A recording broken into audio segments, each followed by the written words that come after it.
চন্দ্রাবলী বলছে, বধূ আলাপালা গোয়ালিনি, আমরা লেখাপড়া নাই শিখতে পারবো। সারাদিন তোমার দাদা ডাকলো না, আর এই মধ্য রজনীতে তোমার দাদা তোমাকে ডেকেছে। তা সত্যি করে বলো তো বধূ, তোমার দাদা ডাকে না রাধা ডাকে? তোমার দাদা ডাকে না রাধা ডাকে? আর যখনই এই কথা বলেছে মা, গোবিন্দ বলছে, চন্দ্রা আজকে আমায় ছেড়ে দেবে। আমি রাধারানীকে কথা দিয়েছি, আমি তার কুঞ্জে যাব। চন্দ্রাবলী বলছে, বধূ তুমি প্রতিদিন আমার কুঞ্জের দ্বার দিয়েই পেরিয়ে যাও। আমি তোমায় দেখি বধূ, কিন্তু কোনোদিন ধরতে পারি নাই। আর যখন তোমায় পেয়েছি, আমি তোমায় ছেড়ে দেব না বধূ। আমার বহুদিনের বাসনা বধূ, আমি তোমাকে মনের মতো করে সাজাবো। গোবিন্দ বলছে, চন্দ্রা আজকে আমায় ছেড়ে দাও। আমি কথা দিচ্ছি, আমি আগামীকাল তোমার কুঞ্জে আসবো।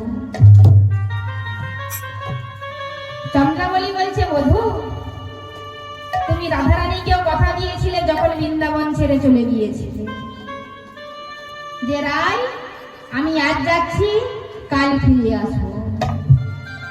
কিন্তু তুমি আর আসো নাই বধূ, তুমি এসেছিলে 100 বছর পরে। তাই শাস্ত্রে বলেছে, কাল বলে কালা গেল মধুপুরে, সে কালে আর কয়দিন বাকি। আমার যৌবন সোয়ারে সরিতে চোখাটা, তাহারে কেমনে রাখি। নারীরও যৌবন জোয়ারেরও জল, গেলে না ফিরিবে আর। কিন্তু যৌবন থাকিলে বধুবা পাইবে, কিন্তু যৌবন মিলানো ভার। যৌবন মিলানো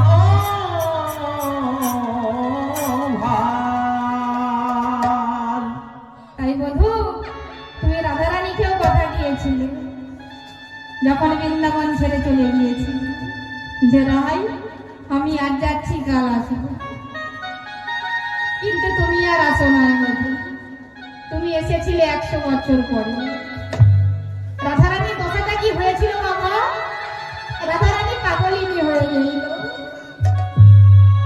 সখীরা তার কানে এসে কৃষ্ণ কৃষ্ণ বলছে। রাধারানী বলছে, সখী রে, আমার বধূ আমায় ছেড়ে চলে গেছে মথুরায়, আমি আর বাঁচবো না। কিন্তু আমি মরে যাবার আগে তোদেরকে কিছু কথা বলে যাই, তোরা শোন। সখীরা বলছে, বল রাই। রাধারানী বলছে, সখী রে, আমি যখন মারা যাব, আমার দেহটা আগুনে পুড়াবিও না, আর যমুনায় ভাসাবিও না। সখীরা বলছে, কেন রাই? কেউ মারা গেলে যমুনার জলে ভাসিয়ে দেয়। রাধারানী বলছে, সখী রে, আমার বধূ যখন আমায় ছেড়ে চলে গেছে মথুরায়, কৃষ্ণ বিরহের জলে আমার দেহটা এমনিতেই ভেসে গেছে। তাই এই দেহটা ভেসে গেছে সখী, সেই দেহটা নতুন করে কি আর বসাবি বল? সখীরা বলছে, নাই তাহলে আগুনে পুরাতে মানা করছিস কেন? রাধারানী বলছে, সখী রে, কৃষ্ণ বিরহের আগুনে আমার দেহটা এমনিতেই পুড়ে গেছে। তাই যেই দেহটা পুড়ে গেছে, সেই দেহটা নতুন করে কি আর পুরাবি বল? তাই আমি বল শুনি, আমি তোদেরকে বলে যাই, তোরা শুনে যাও। বল রাই। রাধারানী বলছে, সখী রে, না পুরাইও রাধায়ন্ত, না ভাসাইও জলে, ওগো মরিলে তুলিয়া রেখো তমালের ডালে। সখীরা বলছে, রাই তমাল গাছে তুলে রাখতে বলছিস কেন? রাধারানী বলছে, সখী রে, 100 বছর পর বধূ আমার ফিরে আসবে। 100 বছর পর তো আমি থাকবো না। তাই যখনই তমাল গাছে তুলে রাখবি, তমাল গাছ তো কালো, আর আমার গোবিন্দ কালো। যখনই তমাল গাছে তুলে রাখবি, তমাল গাছে রোদের কিরণ লেগে আমার শরীর থেকে